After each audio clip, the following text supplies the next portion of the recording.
कुमार शर्मा राजनीति विज्ञान विषय के साथ सरस्वती ग्रुप ऑफ कॉलेजेस के इस डिजिटल प्लेटफॉर्म पे आप सभी लोगों का हार्दिक स्वागत है। आज हम लोग बीए तृतीय वर्ष के तृतीय प्रश्न पत्र के अंतर्गत अगला जो चैप्टर पढ़ेंगे वह है चैप्टर राष्ट्र संघ।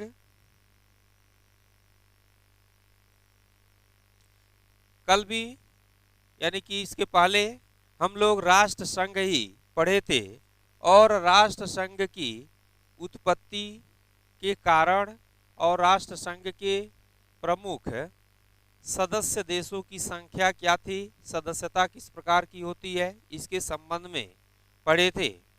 लेकिन इसी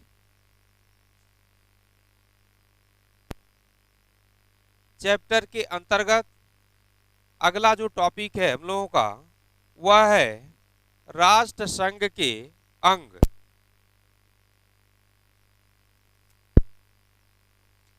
तो अगला जो राष्ट्र संघ के अंग कौन कौन से हैं, इसी के संबंध में आज हम लोग जानकारी प्राप्त करेंगे, जिसको आप ध्यान पूर्वक पढ़ेंगे।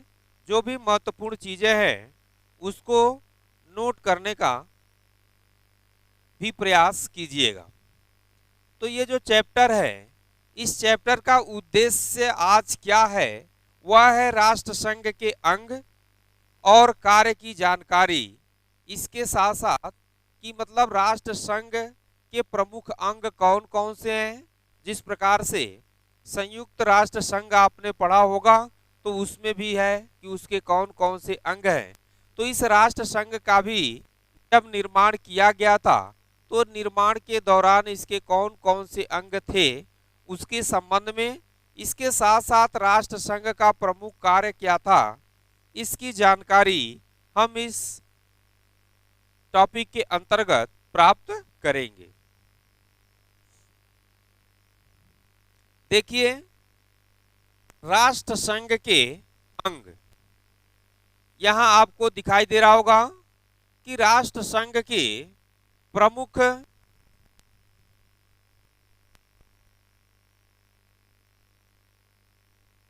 तीन अंग थे और इन तीनों अंगों में जो प्रथम अंग है वह है सभा, दूसरा है परिषद और तीसरा जो था उसका है सचिवालय। क्या था? सचिवालय था। तो इस प्रकार से यदि आपसे प्रश्न किया जाए कि राष्ट्र संघ के कितने अंग थे, तो राष्ट्र संघ के प्रमुख रूप से कितने अंग थे? तीन अंग थे। पहला आपका है सभा, दूसरा है परिषद और तीसरा क्या है? सचिवालय है, जिसको हम एक एक क्रम से देखेंगे। ध्यान दीजिए, जो राष्ट्र संघ का पहला अंग था उस अंग का क्या नाम था? पहला अंग वह था सभा। इस सभा के संबंध में देखना है कि सभा वास्तव में किस प्रकार से कार्य करता था, इसके सदस्यों की संख्या क्या थी। तो यहाँ पर सभा में जितने भी सदस्य देश हुआ करते थे, सदस्य देश का तात्पर्य यह है कि इस राष्ट्र संघ में जितने भी सदस्यों ने भाग लिया था, जितने भी सदस्य यहाँ पर कार्य कर रहे थे, उन सभी सदस्यों के एक एक प्रतिनिधि इस सभा के सदस्य होते थे। तो अगर पूछा जाए कि सभा में सदस्यों की संख्या कितनी थी, तो राष्ट्र संघ के जो भी सदस्य देश हुआ करते थे उन सभी देशों के एक एक सदस्य यहाँ पर प्रतिनिधि के रूप में होते थे। दूसरा है, प्रत्येक राज्य 3 प्रतिनिधि भेज सकता था। ध्यान दीजिएगा, यानी कि राष्ट्र संघ में एक देश से 3 सदस्य जा सकते थे, परंतु यह अधिकतम वही एक सदस्य वाला ही सिस्टम था, लेकिन यहाँ 3 सदस्य का प्राविधान किया गया था कि यहाँ 3 सदस्य आ सकते हैं, परंतु इन तीनों सदस्यों के द्वारा अगर मान लीजिए कि सभा में किसी प्रकार का मतदान हो रहा है, किसी प्रकार का कोई निर्णय लिया जा रहा है, उसमें मतदान कराया जा रहा है, तो ये नहीं है कि एक देश के यदि 3 सदस्य हैं तो तीनों सदस्य मतदान करेंगे, ऐसा नहीं हो सकता है, वोट नहीं दे सकते हैं। केवल एक देश के यदि 3 सदस्य भी हैं तो वहां पर सिर्फ और सिर्फ एक सदस्य के द्वारा भी वोट देने का कार्य किया जाएगा, बाकी जो 2 सदस्य हैं वह वोट में देने में भाग नहीं लेते हैं, मतदान नहीं करते हैं। इसके बाद से है चौथा, सभा के अध्यक्ष का चुनाव सदस्यों द्वारा ही होता है। सदस्यों द्वारा का तात्पर्य यह है कि सभा का एक अध्यक्ष होता है और इस अध्यक्ष का जो चुनाव होता है, पूछा जाता है कि राष्ट्र संघ के सभा का जो अध्यक्ष होता है उसका चुनाव किसके द्वारा किया जाता है, तो इसके चुनाव के लिए कहीं से दूसरा व्यक्ति नहीं आते हैं, इन सदस्य देशों में से ही जो भी प्रतिनिधि इस सभा के होते हैं उन प्रतिनिधियों में से ही किसी एक को सभी सदस्यों के द्वारा उनको चुना जाता है आपस में ही। तो यही चीज है, यहाँ सभा के अध्यक्ष का जो चुनाव होता है इस सभा के सदस्यों के द्वारा ही अपने में से किसी एक सदस्य का चुनाव किया जाता है। इसके बाद से है सभा में थोड़ा सा मिस्टेक है, यहाँ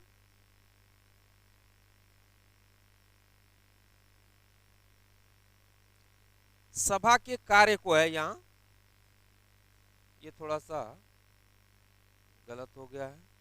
सभा के कार्य को सही रूप से चलाने हेतु 6 समितियां बनाई गई थी।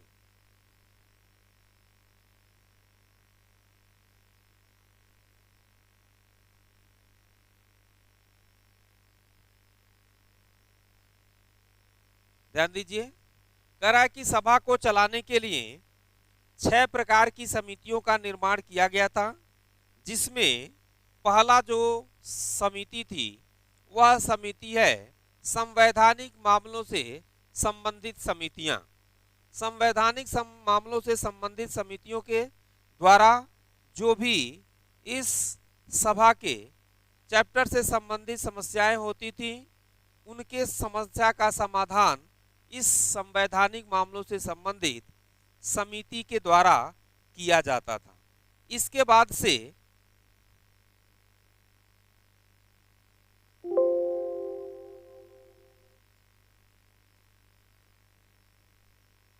बाद से जो दूसरा समिति था वह है राजनीतिक समिति, अर्थात राजनीतिक मामलों से संबंधित जो भी समस्याएं होती थी उन समस्याओं का समाधान इन समिति के द्वारा किया जाता था।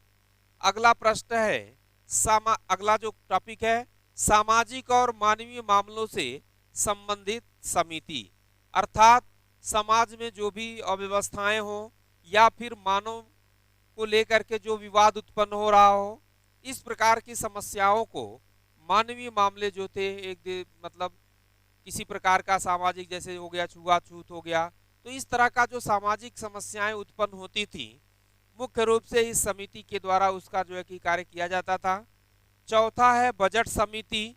इस बजट समिति के द्वारा इस सभा के राष्ट्र संघ के जो भी खर्च हुआ करते थे उनके संबंध में यह लेखा जोखा रखता था। इसके बाद से है पांचवा संगठन समिति और लास्ट में है छठा निशस्त्रीकरण समिति। ये थोड़ा सा कटा है, निशस्त्रीकरण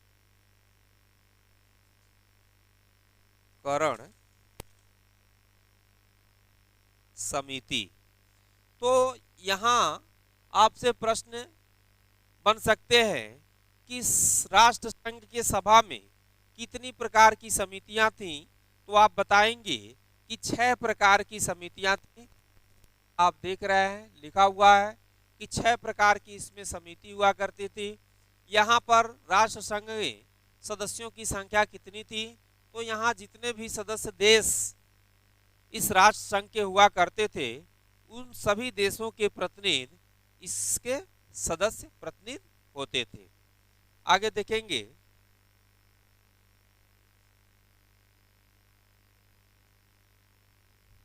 राष्ट्र संघ की जो सभा थी उस सभा को निम्न विषयों पर विशेषाधिकार प्राप्त थे, अर्थात इसको कार्य करने का जो अधिकार प्राप्त था वह विभिन्न क्षेत्रों में था। सबसे पहला चीज यह है कि राष्ट्र संघ के बजट का निर्धारण करना।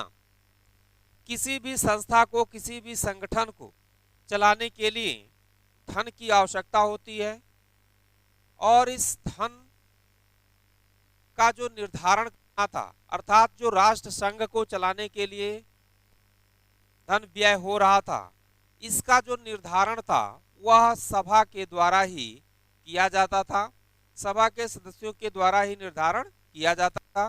तो इस प्रकार से राष्ट्र संघ के बजट का निर्धारण राष्ट्र संघ के द्वारा, इस सभा के द्वारा किया जाता था।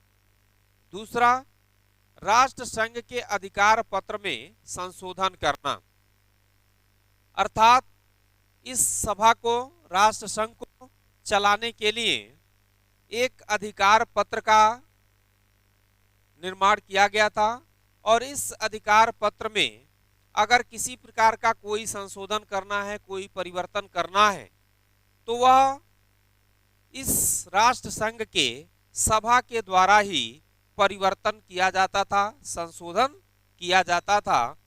तो इस प्रकार से यह सभा एक तरह से कह लें कि इसके जितने भी अंग हैं, तीनों अंगों में सभा सबसे प्रमुख अंग माना जाता है और इसमें राष्ट्र संघ के अधिकार को पत्र में संशोधन करने का भी क्या होता है, विशेषाधिकार प्राप्त होता है, अधिकार प्राप्त होता है। तीसरा है, नवीन राष्ट्रों को सदस्यता प्रदान करना। कहने का तात्पर्य यह है कि जैसे सदस्य देशों की संख्या मैंने अभी आपको बताया था कि जब राष्ट्र संघ का गठन हुआ था 10 जनवरी 1920 को, उस समय इसके सदस्यों की संख्या कितनी थी, 52 थी। तो यह बाद में धीरे धीरे इसमें संख्या में वृद्धि भी हुई थी। तो संख्या में जो वृद्धि हो रही है यह नहीं है कि कोई भी देश अपने आप इसकी सदस्यता प्राप्त कर लेगा, अर्थात कोई देश यदि राष्ट्र संघ की सदस्यता प्राप्त करने का इच्छुक था तो वह यहाँ पर अपने प्रस्ताव को रखता था, फिर यहाँ पर सभा के द्वारा उसको अनुमति प्रदान की जाती थी कि आप इस राष्ट्र संघ के सदस्य बनेंगे या नहीं बनेंगे। तो यहाँ पर किसी भी देश को राष्ट्र संघ की सदस्यता प्रदान करने का जो अधिकार था वह सभा के पास था। सभा के सदस्यों के द्वारा ही किसी अन्य देश को राष्ट्र संघ की सदस्यता प्रदान की जाती थी। इसके बाद से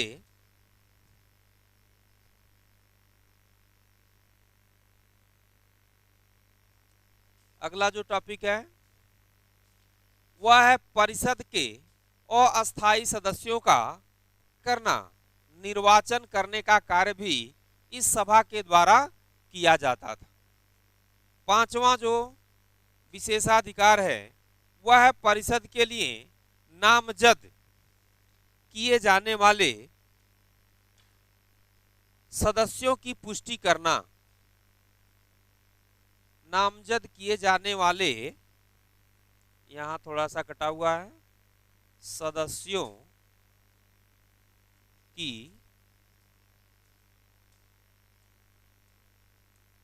पुष्टि करना। तो अगला जो विशेषाधिकार सभा को प्राप्त था वह था कि परिषद के लिए नामजद किए जाने वाले सदस्यों की पुष्टि करना। परिषद अभी मैंने आपको बताया है कि इसके 3 अंग होते हैं। पहला आपका क्या था, सभा था, दूसरा क्या था, परिषद था। तो यहाँ पर जो दूसरा अंग है परिषद, इस परिषद के जो सदस्य होते हैं उनका भी निर्धारण एक तरह से सभा के द्वारा ही किया जाता है। वही चीज यहाँ लिखा हुआ है कि परिषद के लिए नामजद किए जाने वाले, अर्थात इस परिषद में किस देश के सदस्य होंगे, किस देश के प्रतिनिधि होंगे, उसका निर्धारण सभा के द्वारा ही किया जाता है। तो यह भी आपके लिए महत्वपूर्ण है कि जो पहला अंग सभा है, इस सभा में सदस्यों की संख्या क्या है, कौन कौन इसके सदस्य होते हैं। तो जो भी राष्ट्र संघ के सदस्य देश थे, वे सभी के सभी देशों के प्रतिनिधि यहाँ पर होते थे। इस बात से इसमें बताया गया आपको कि सभा का प्रमुख रूप से कौन कौन सा विशेषाधिकार प्राप्त है। फिर से एक बार मैं आपको बता दे रहा हूं। तो ये पहला विशेषाधिकार मिला हुआ है कि राष्ट्र संघ के बजट का निर्धारण किया जाता है। दूसरा विशेषाधिकार, राष्ट्र संघ के अधिकार पत्र में संशोधन करने का जो अधिकार प्रदान किया गया है, वह सभा को प्रदान किया गया है। तीसरा विशेषाधिकार है नवीन राष्ट्रों की सदस्यता प्रदान करना। अगर कोई देश राष्ट्र संघ की सदस्यता को प्राप्त करना चाह रहा है तो वह सभा के द्वारा ही प्रदान किया जाएगा। इसके बाद से चौथा जो विशेषाधिकार है वह है परिषद के अस्थायी सदस्यों का निर्वाचन करना, अर्थात कौन अस्थायी सदस्य है इसका निर्वाचन। फिर है पांचवा, परिषद के लिए नामजद किए जाने वाले सदस्यों की क्या करेगा, यह पुष्टि करने का कार्य सभा को दिया गया है। यह सभा का विशेषाधिकार प्रदान किया गया। अगला जो अंग है, दूसरा अंग, वह कौन सा है,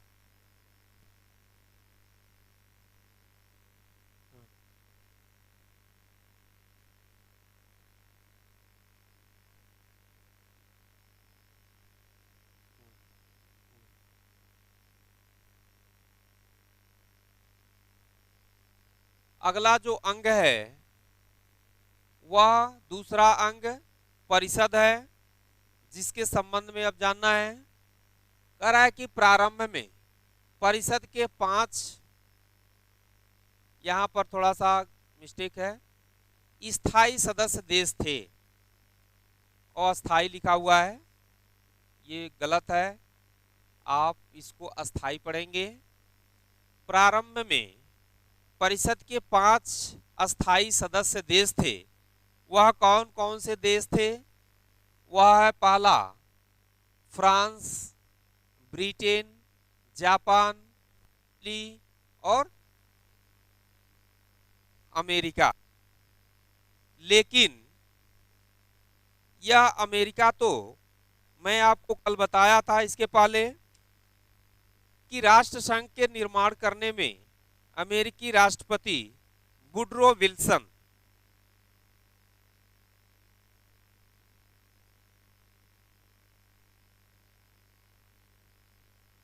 ये इटली और यहाँ है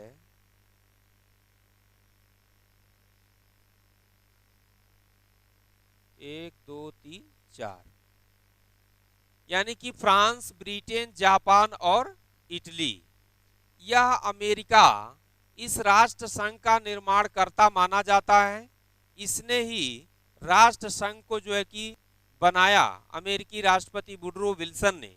परंतु होता क्या है कि अमेरिका को इसकी सदस्यता प्राप्त करने के लिए सीनेट से स्वीकृति लेनी होती है, और अमेरिका का जो द्वितीय सदन है वह सीनेट, यहां से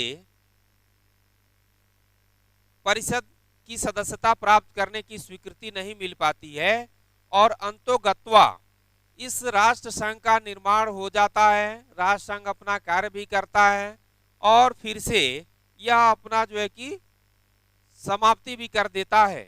लेकिन अमेरिका इसकी सदस्यता प्राप्त नहीं कर पाता है। यही कारण था कि अमेरिका को चयनित की स्वीकृति वहां के सीनेट के द्वारा नहीं मिल पाता है। अमेरिकी सीनेट के द्वारा इसको स्वीकृति प्रदान नहीं की जाती है। अंत में क्या होता है कि 8 सितंबर 1921 को जर्मनी को परिषद का स्थायी सदस्यता क्या कर दी जाती है, प्रदान कर दी जाती है, और इस प्रकार से यहाँ पर अमेरिका के जगह क्या हो जाता है, जर्मनी हो जाता है। तो फ्रांस, ब्रिटेन, जापान, इटली और जर्मनी, इसके 5 ऐसे देश थे जिनको अस्थाई सदस्यता प्राप्त की हुई थी। अस्थाई सदस्यता का तात्पर्य यह है कि जिनको वीटो पावर मिला होता है, अर्थात इनको वीटो पावर का मतलब भी आप लोग जानते हैं, मैं मना करता हूं। अर्थात इन देशों के द्वारा जब तक किसी काम की स्वीकृति नहीं होती है तब तक किसी भी प्रकार का कार्य नहीं होता है, जो भी अस्थाई सदस्य देश होते हैं। तो यहाँ पर अब देखेंगे हम लोग कि परिषद के कौन कौन से कार्य हैं। अगर आपसे पूछा जाएगा कि राष्ट्र संघ के अस्थाई सदस्य देश कौन कौन से थे, फ्रांस, ब्रिटेन, जापान और जर्मनी। इसके बाद से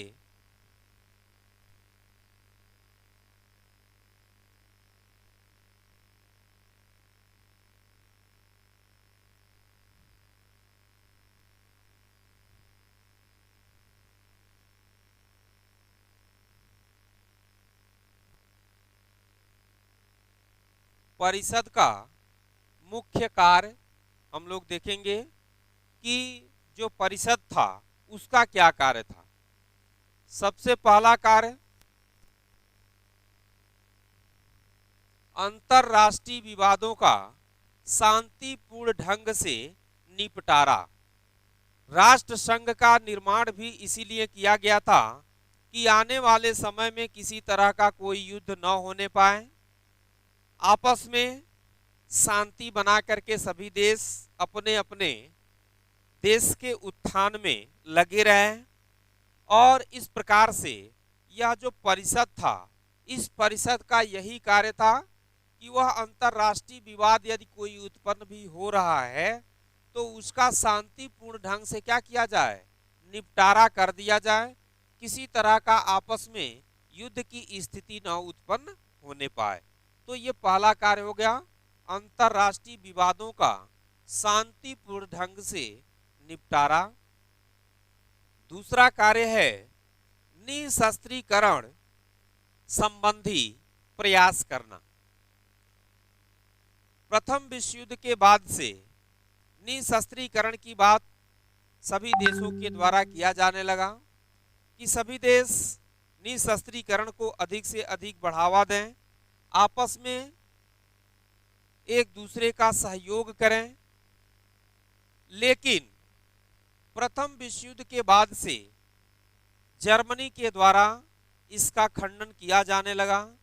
जर्मनी के चांसलर हिटलर के द्वारा निशस्त्रीकरण सम्मेलनों में भाग लेना बंद कर दिया गया और यहीं से धीरे धीरे विवाद और उत्पन्न हो गया और द्वितीय विश्व युद्ध को जन्म दिया।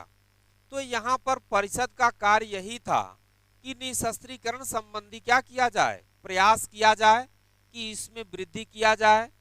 सभी देश अस्त्र शस्त्र के निर्माण पर, अपने अपने जो है कि सैनिकों के वृद्धि पर विशेष ध्यान न देते हुए अपनी आंतरिक समस्याओं के समाधान पर अधिक से अधिक ध्यान दें और उसका निपटारा करने का प्रयास करें।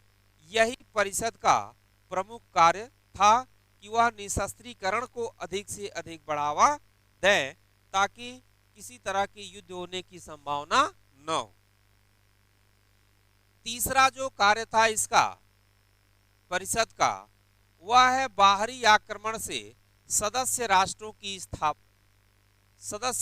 की ये रक्षा करना।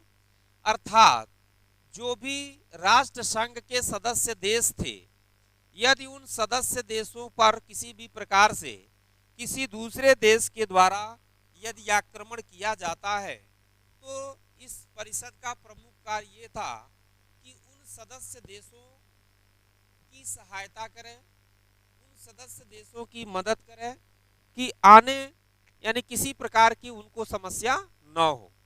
तो ये तीसरा कार्य था, बाहरी आक्रमण के समय सदस्य देशों की क्या करना, रक्षा करना, सदस्य देशों की सुरक्षा को बनाए रखना। इसके बाद से चौथा कार्य, सभा की सिफारिशों को क्रियान्वित करना। यानी जो सभा का जो भी आदेश होता था, जैसे अभी अपने देश में ही आप लोगों ने देखा है कि व्यवस्थापिका, कार्यपालिका और न्यायपालिका। तो व्यवस्थापिका के द्वारा जो भी नियम कानून बनाए जाते हैं वह कार्यपालिका उसको क्रियान्वित करती है। इसी तरह से यहाँ पर सभा के द्वारा जो भी नियम बनाए जाते थे उन सभी नियमों को क्रियान्वित करने का जो कार्य करते थे वह परिषद के सदस्यों के द्वारा किया जाता था। इस परिषद के द्वारा किया जाता था। उनको सही रूप में परिणित करने का जो कार्य था वह परिषद का उत्तरदायित्व था कि यदि सभा के द्वारा कोई भी सिफारिश की जा रही है, यदि सभा के द्वारा किसी भी प्रकार का कोई बात कही जा रही है तो उसको सही ढंग से लागू जो करने का कार्य था वह इस परिषद के प्रमुख कार्यों में एक कार्य था। इसके बाद से जो अगला कार्य है वह है शांति के लिए सैनिक कार्रवाई। शांति के लिए सैनिक कार्रवाई को क्या करना, निश्चित करना।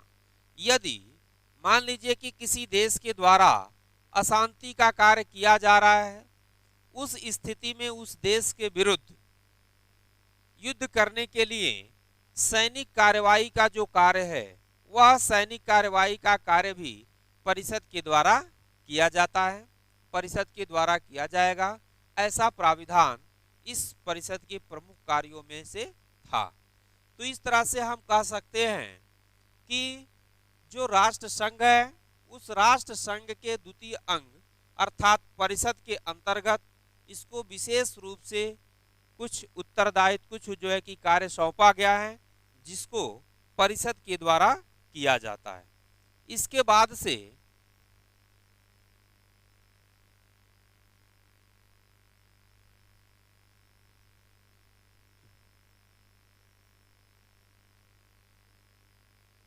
अगला जो इसका अंग है वह तीसरा अंग है, और ये तीसरा अंग क्या कहलाता है, सचिवालय कहलाता है। और यह सचिवालय विशेष रूप से अपना कार्य करता था। राष्ट्र संघ का स्थायी प्रशासनिक अंग जो हुआ करता था वह सचिवालय के नाम से जाना जाता था। तो यहाँ पर राष्ट्र संघ का अस्थायी प्रशासनिक अंग क्या कहलाता था, सचिवालय कहलाता था। इसका मुख्यालय कहाँ था, जनेवा में था। ये राष्ट्र संघ पढ़ाते समय भी बताया गया था कि राष्ट्र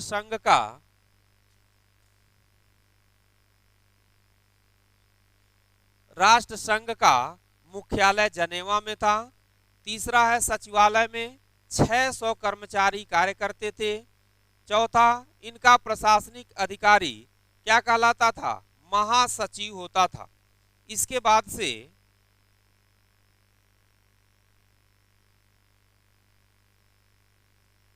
राष्ट्र संघ के कुछ प्रमुख कार्यों के संबंध में हम जानेंगे। इसमें पहला आपका था प्रशासनिक कार्य, दूसरा है संरक्षण संबंधी कार्य, फिर है अल्पसंख्यक हितों के सुरक्षा, सामाजिक व आर्थिक कार्य। तो इस प्रकार से राष्ट्र संघ के जो प्रमुख कार्य हैं इसको हम लोग अगले अध्याय में देखेंगे।